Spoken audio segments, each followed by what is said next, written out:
talk about some native flora and fauna that we can find on the west coast. Alright, let's go!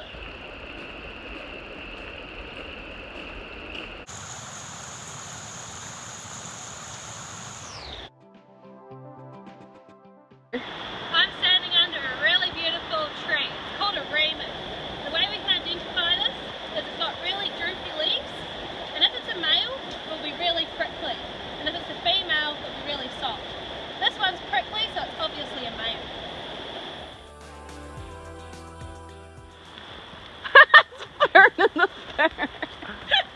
Alright, here we've got a really good example of the difference between the two lancewood species.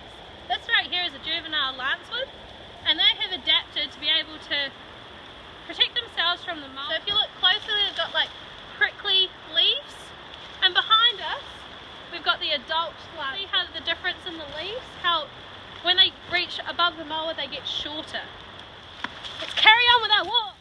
This tree right here is a fern, and this one's called a katote. And the way we identify this is its leaves are really soft, as I can feel right now, and when they die they fall and form a skirt around the trunk of the tree.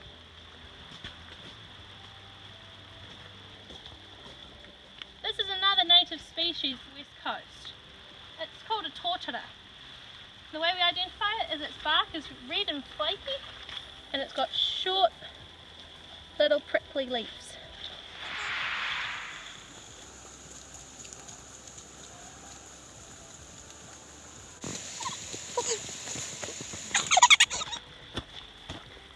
This here is what we call a kidney fern.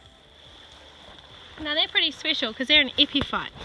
They grow off other trees, and sometimes they can grow as a parasite and they kill each other, or sometimes they can live in harmony. This is what these ones are doing. Very pretty. This here is harakeke or flax. Now this is quite special to the New Zealand Māori, and they use these for many things. They can be used for medicinal reasons, but there's a special rule that we have, that we only use the grandparents, which are these droopy ones, and we leave the babies so the flax can regrow. So if you're wanting to weave or make flowers or make baskets, only use these guys, not these ones.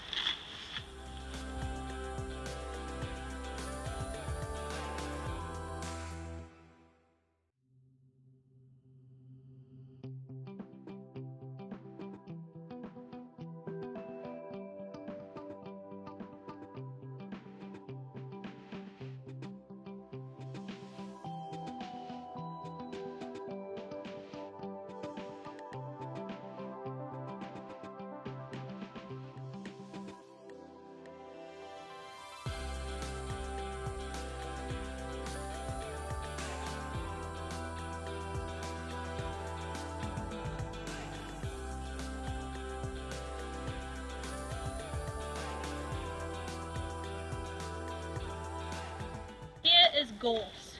It is one of our introduced species in New Zealand. It is originally from Scotland. The way we can identify it is it has really prickly branchy things, and it has yellow flowers. Now if you try and kill it off by like lighting it on fire, it will grow back twice as big, so don't do that. Another impact that gorse has on the land is that it sucks out all the nutrients, and that means that you're left with crappy soil which is no use to grow things in. And also it was used as fences to keep the cattle in when it was first introduced. The reason why gorse is such a pest is that it takes over the land by spreading really quickly, which means there's no room for anything else to grow around it. This here is what we call a pine tree or wilding pine. We really don't like these. They grow really fast and they take over New Zealand's forest really quickly.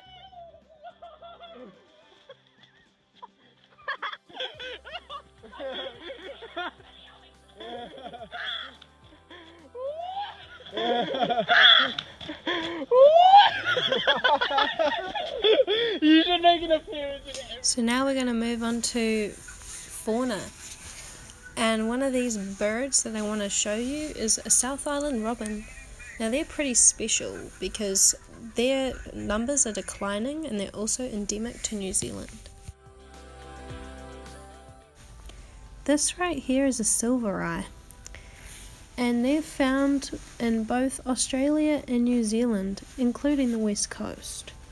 And unlike the robin, their numbers are not as threatened. We've got a pretty special bird right here. It's called a rowie, or the okarito kiwi, and they're endemic to Okarito in the southwestern of New Zealand. They're also naturally threatened, with their population being approximately 950 in 2015. Here we have the katuku, or white heron, and their population is approximately 200. The only known breeding site for them is in Whataroa on the west coast in the South Island. Here we have the kea, the world's only alpine parrot. They are found in the high mountains of New Zealand. Because there was a bounty put on them in the late 1800s which crippled the population, they are now considered to be endangered. The fantail, or piwakawaka. It's known for its cheeky manner and energetic flying antics. One of New Zealand's native birds that has been able to adapt itself to an environment that has been greatly altered by humans. And by doing this, they have become friends with the humans as well. Now we're on to the last part of the video, and this is where I'm going to be talking about an environmental issue within New Zealand. Now this environmental issue in particular is going to be about mining and its impact on the land. Mining has the potential to ruin the environment by causing erosion, loss of biodiversity, contaminating surface water and soil, and sinkholes can also be formed, as we can see in the picture in front of us. Now imagine for a minute that you've moved out to the country so that you can enjoy the peace and quiet. A year later you find out that just across the road from your house has the potential to be mined. How would you feel about this? Well, sadly this has happened to me. This place right here is very close to my heart, as I live just down the road. It's known as the Red Shed and is located in the Arahura Valley. It's a popular place for kayakers and rafters to put in and take out. So if it were to be mined, it could potentially have a huge impact not only on the people who use this spot, but also on the river itself.